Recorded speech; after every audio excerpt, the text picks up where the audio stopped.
Hey everybody, it is tea time with the diva. Grab your tea, grab your coffee, because we're going to get into it. You know, everybody got a Diddy story now. And their Diddy story is horrendous, horrific, and it's salacious. So all of a sudden, Donald Trump Jr. claims his ex-wife Vanessa told him Kim Porter was afraid of Diddy. So now everybody want to tell their story after people are no longer here and they allegedly been unalive. Thousands of people been hurt, allegedly at the hands of Diddy. And now everybody wants to get in front of the mic and tell what they saw, what they know, what they heard. Well, if you were going to be so brave, you should have been brave enough to save it when it was still time enough to save somebody's life, their reputation, or their innocence. You're telling this story now. Why? Kim is no longer here. So Donald Trump, help me out. We need to know this story. Why?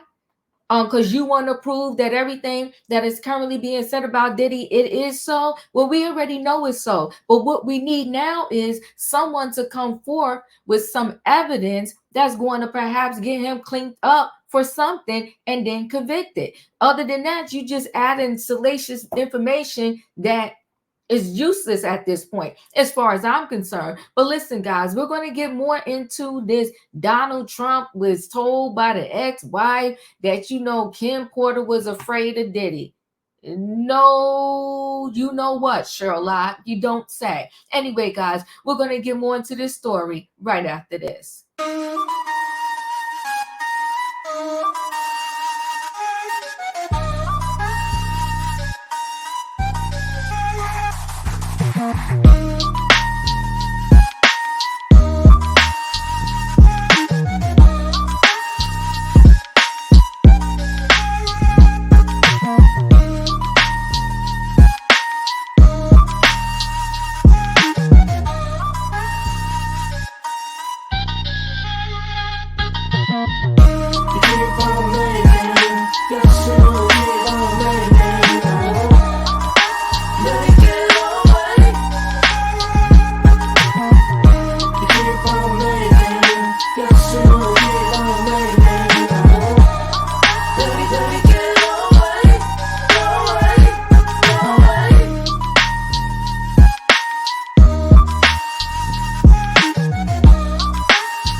All right, let me go ahead and share screen.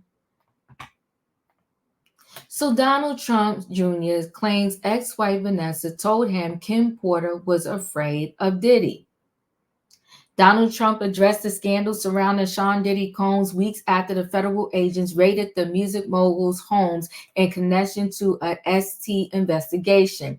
Trump's ex-wife Vanessa was friends with Diddy's ex Kim Porter before the latter's shocking death in November 2018 at 47. Porter's cause of death was ruled as lumbar pneumonia by the Los Angeles County Department of Medical Examiner coroner. And so he was on the Sound podcast, and Donald Trump says his ex-wife was close to Kim Porter and that she would tell her that she's scared of Diddy. She was really afraid of him. All right, so you and your ex-wife or somebody should have tried to help her out. You see something, say something. Let me see if I could play this, a little bit of this. Let's see. I used to get invited to the cool person parties. I was there. Did you ever right? hear anything? Not those parts. So not me directly, but it's my ex-wife actually she was a model in New York, and she was really good friends with Kim Porter, who was Diddy's wife, the one who died at 47 from pneumonia. And I was like, that's and what when that happened, she called me, and this was a couple of years ago now, maybe not even, a couple of years ago, and she called me Donald Trump Jr. shut up, because first of all, Kim Porter was never Diddy's wife. Okay. And now you want to get on the bandwagon and about the culture and say, the one that died of pneumonia. And then he wants to kind of backtrack. And this is all in less than 30 seconds and say, I was invited to the cool person party. But no, not me directly. Because my ex-wife, she knew Kim Porter. He needs to shut up. Hold on. Let's continue. Everybody wants to be part of the wave. Is this a wave you really want to be part of? The scandal with Diddy and saying what you did and didn't know? I would be in a corner somewhere and shutting my mouth. Don't connect me with that mess. Let's continue. Something's up with that. I go, what do you mean? She's like, oh, dude, Kim used to tell me like it was a bad, like there's a lot of weird shit that I didn't even know that like, but they were like, you know, they'd do photo shoots together or whatever. They were sort of friendly. Like they'd hang out. Like we'd see them out downtown and like I'd hang out with her. Not so much with Diddy. I think it was already sort of over there, but like she was really afraid of him. And it really, yeah, like this goes back years. And so like, and she was having these conversations with my ex. I was like, I don't know what, like a lot of people believe that whatever happened there happened with the woman. I can't with Donald Trump Jr. So Donald Jr. offered a surprising perspective, claiming Porter had confided in Vanessa that she was afraid of Bad Boy Records founder during a new interview this week. He explained to DJ Academics that Vanessa and Kim built a bond during photo shoots and would text and see each other downtown every so often.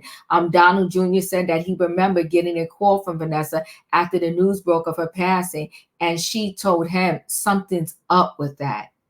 So everybody allegedly just really suspected that, oh, Kim didn't, just die of pneumonia. She died of something else, but nobody spoke up in real time so that maybe a deeper investigation can happen.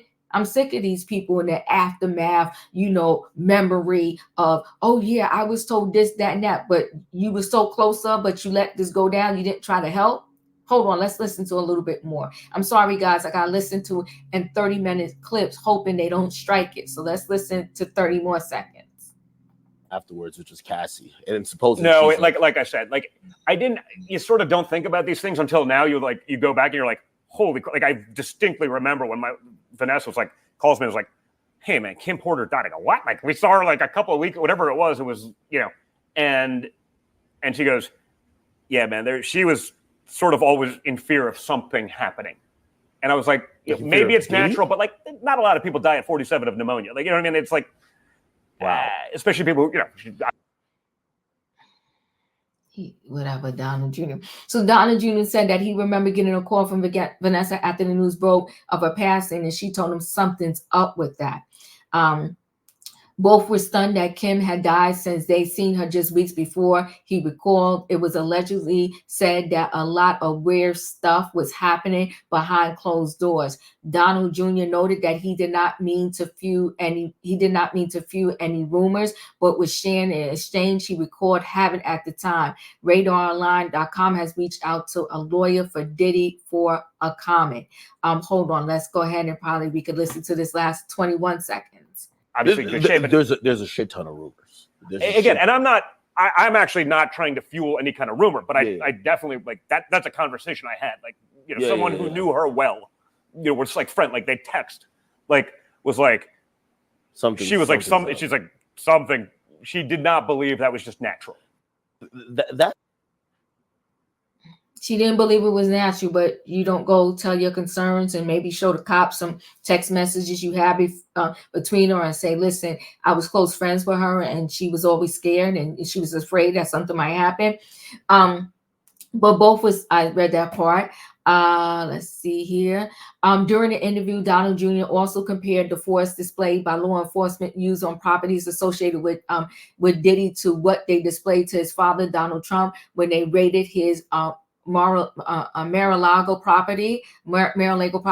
He said police were well aware that the subjects were open to the raid, but went overboard. After the raids at Diddy's Los Angeles and Miami properties in March, an attorney for the music mogul spoke out as his client continues to deny wrongdoings and cooperate with authorities. Yesterday, there was a gross overuse, and this is what they said about the raid. Diddy's lawyers, a military-level force, as such warrants were executed at Mr. Cohn's residence, and said attorney Aaron Dyer, who clarified that Diddy was not detained. There is no excuse for the excessive show of force and hostility exhibited by authorities or the way his children and employees were treated. Now, listen, I mean, first of all, why, if you're going on a podcast, talk about self. What is the need to come up with these Diddy stories now? And Donald Trump Jr., your dad is in heck of a trouble, a whole lot of trouble.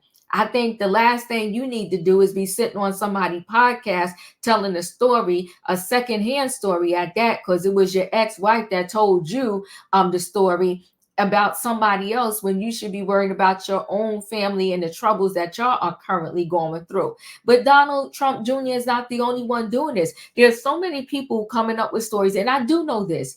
There are a lot of things that may happen in hindsight. You're like, oh shoot, she did tell me this, or he did tell me that. And you're connecting the dots, right? But the dots were connected way before this raid, way before the Cassie lawsuit. You connected the dots after Kim Porter's death, and you said, holy crap, Kim was always telling my ex-wife that, she was afraid of Diddy. So did you go to a higher person in authority? Did you go to the cops, the FBI, and say, listen, I don't know what you can do with this information, if it even matters, because it's all hearsay. But Vanessa, my ex-wife, she said that, Kim Porter was always petrified about Diddy. And it just seems like everybody's thinking this death is suspicious. Maybe you want to look into it. Maybe it's something, maybe it's nothing. Anyway, guys, chat with me in the comments, and when I get an opportunity, I will chat back. What do you think about everyone coming out now telling, their Diddy stories, but none of them seem to really speak up in real time, right? And listen, it's crazy. If you're not a subscriber, subscribe, hit the notification bell so that every time I upload a video, you will be notified. If you are a subscriber, welcome back. Everybody, thanks for watching. Don't forget, hit the like button, and I'll see you in the next video.